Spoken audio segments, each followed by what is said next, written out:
hotel is reserved for celebrities. If you are poor, please do not come.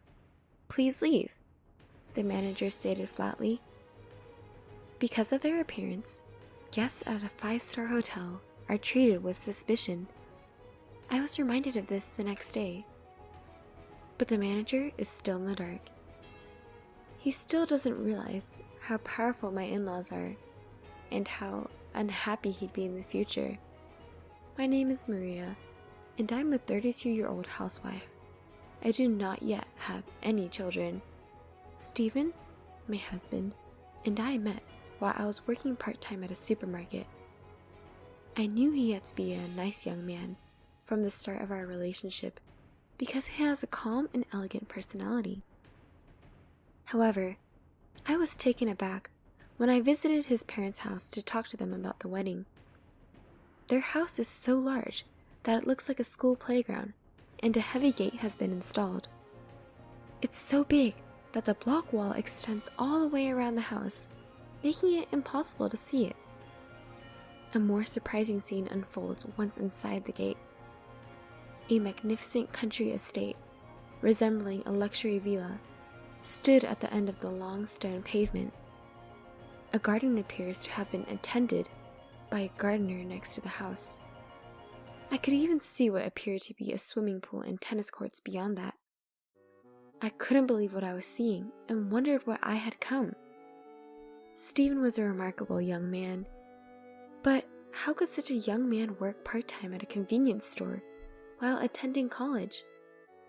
I had no idea. Steven claims that his family members are all presidents of top companies: his father, mother, sister, and Steven.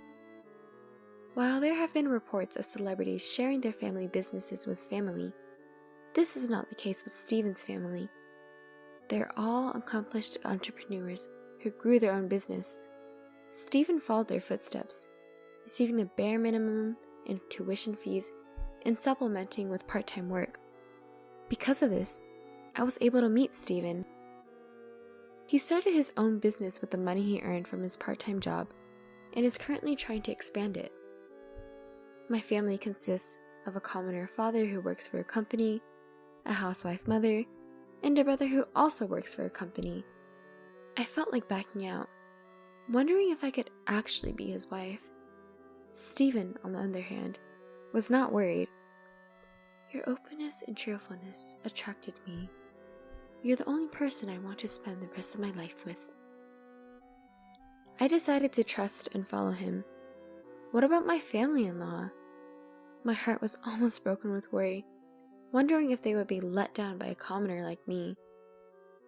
The member of my in-laws' family who greeted me were extremely friendly and warm. They welcomed me with open arms, saying that Steven had brought a woman home for the first time. Particularly, my father-in-law appeared to like me.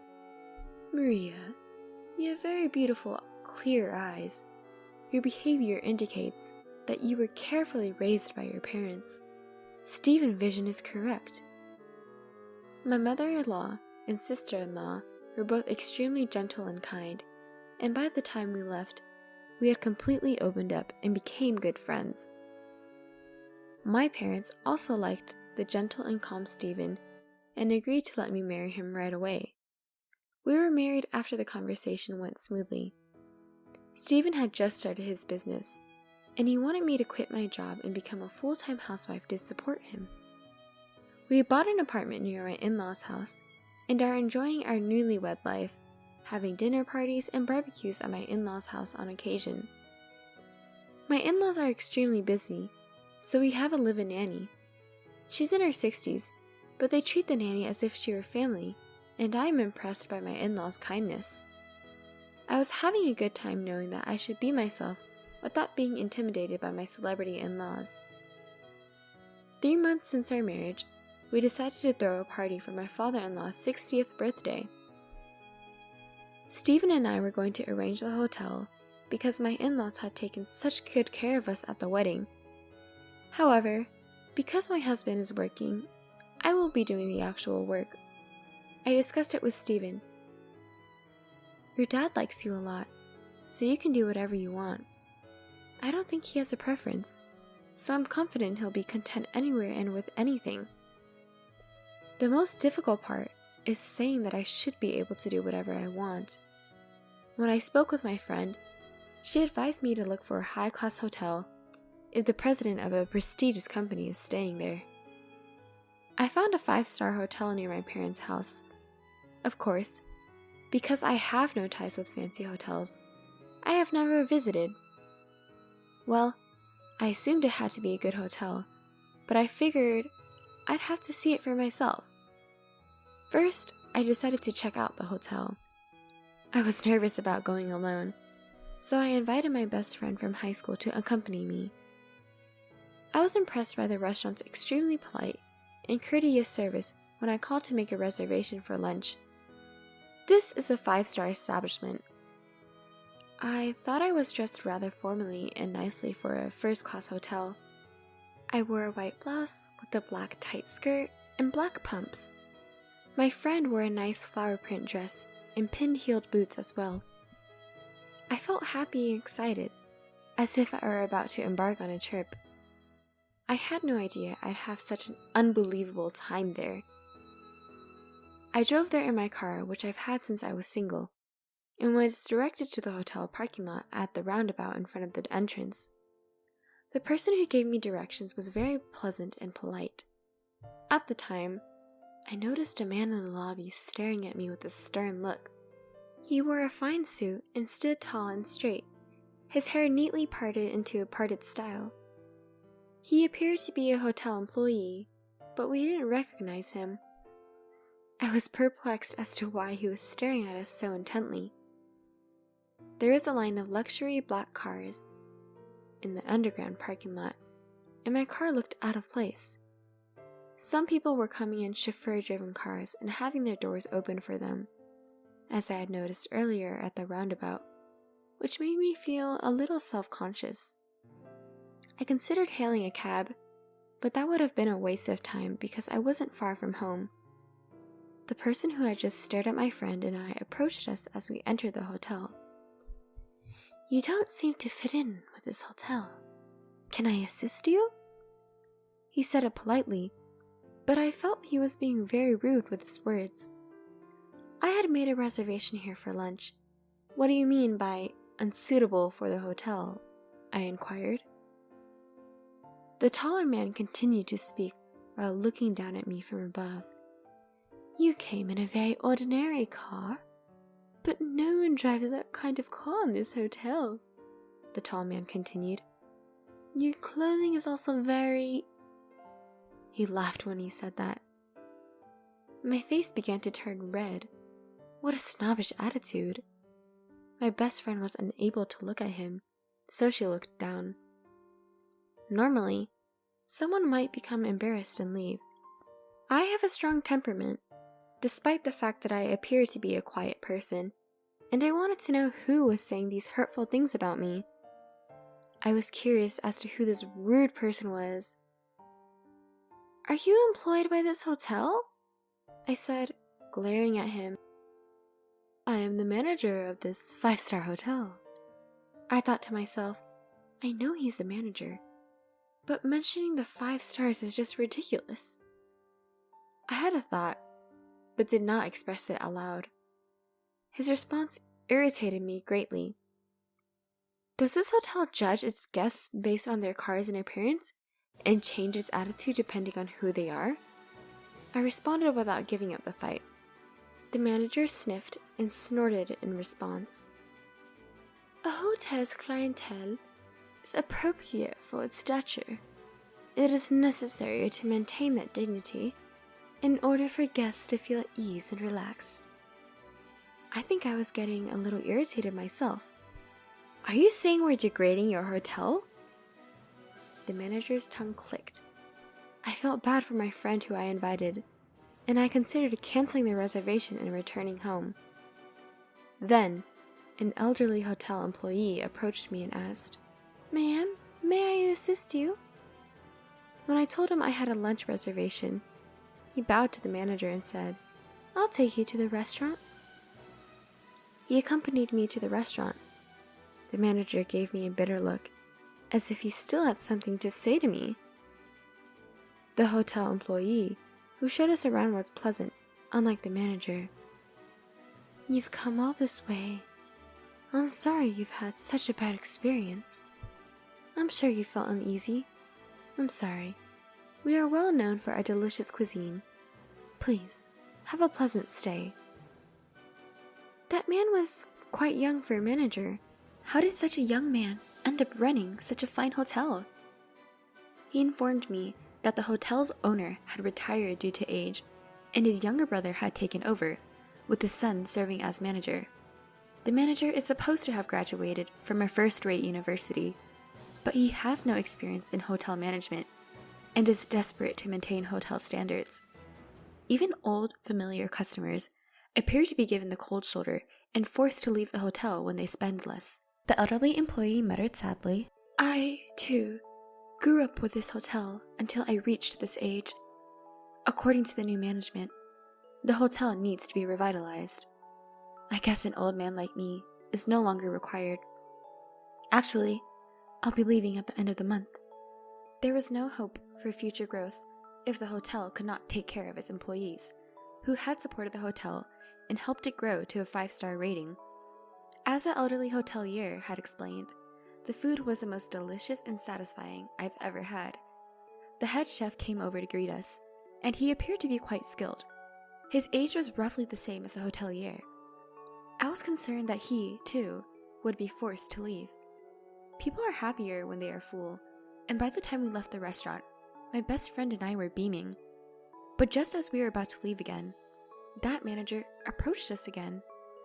"I will visit your restaurant again soon," and we made the decision to leave.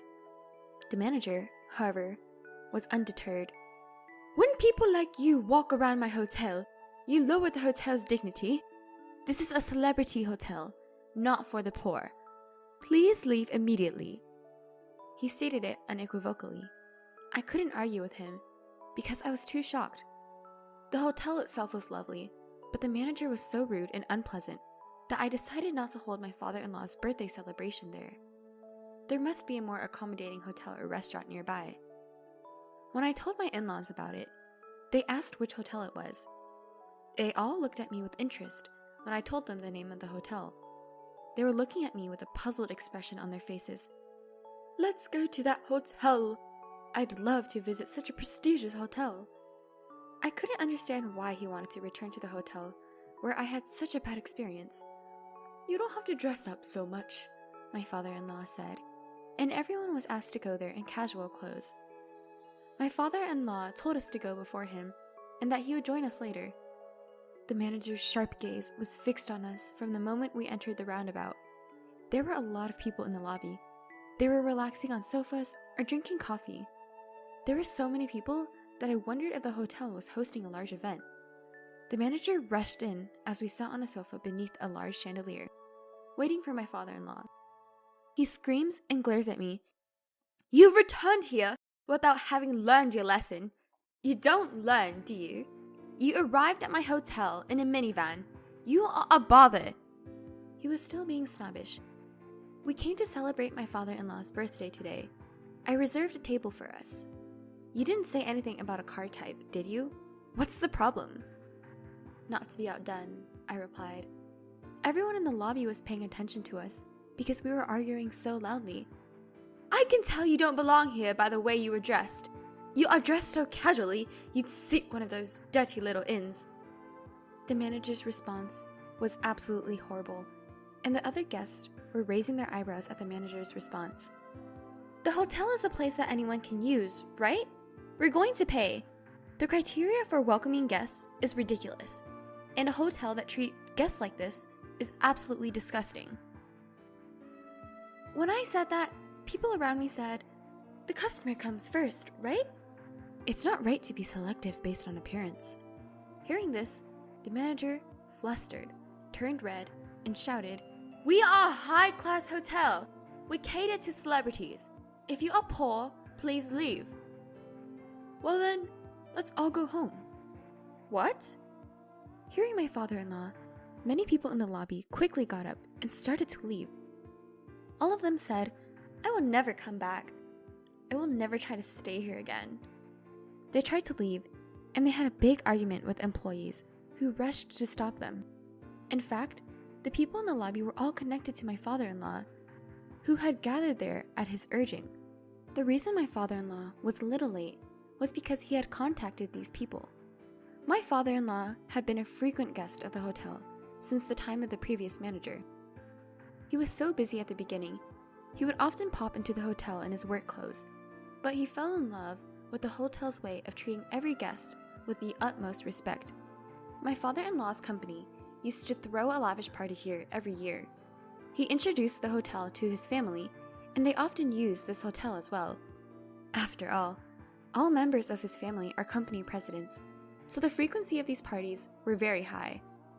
My mother-in-law frequently used the hotel to entertain clients, and my sister-in-law used it for training sessions for executives. My husband's company uses it for celebratory events for its employees.